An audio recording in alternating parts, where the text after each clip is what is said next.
I'm Chucky, and I'm your friend to the end. Heidi-ho!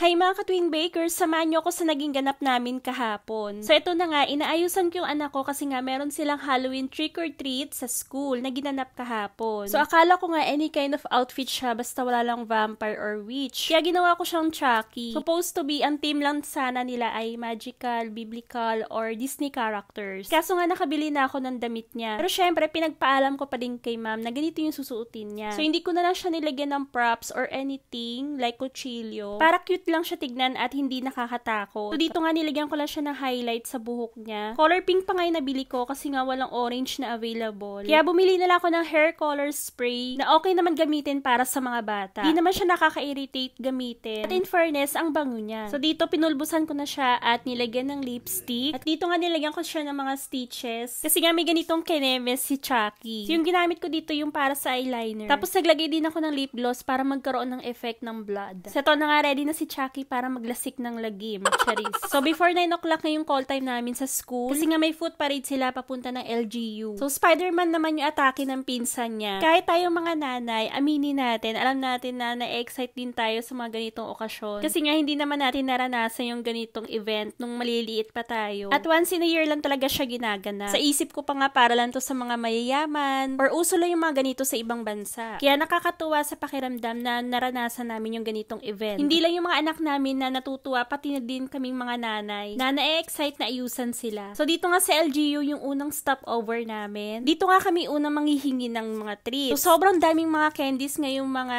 pinamimigay nila. Actually hindi lang naman to about sa mga candies, pero oo, sino ba namang bata ang hindi matutuwa dyan, diba? Basta usapang candy or chocolates, tuwang-tuwa na yan sila. Pero aside from that, yung ma-experience nila na makahalubilo sa ibang tao tapos nakasuot ng mga costumes, walang kapantay na saya yan. Kaya naman, thank you so much kay Ma'am Geraldine sa teacher nila. Sobrang sipag at very patient sa lahat ng mga namigay ng treats dito sa lugar namin. Sa LGU, RHU, MPS at BFP. Talagang nag-effort sila na paghandaan yung ganitong event. Sobrang daming bata yung napasaya nyo. At si Lord na yung bahala na ibalik sa inyo yung blessings. Yung tipong sumusuko na yung daladala naming pumpkin basket sa dami ng mga candies na na-receive nila kahapon. So after nga namin mag-ikot, nagkaroon nga kami dito ng salo-salo. Naka-ready naman yung lunch namin. At supposedly, may mga nakahanda na sanang pag-games si Ma'am Geraldine sa mga bata. Kaso yun nga, parang na-short na ata sa time. Yung iba naman napagod na sa pag-iikot. So yun na guys, thank you for watching.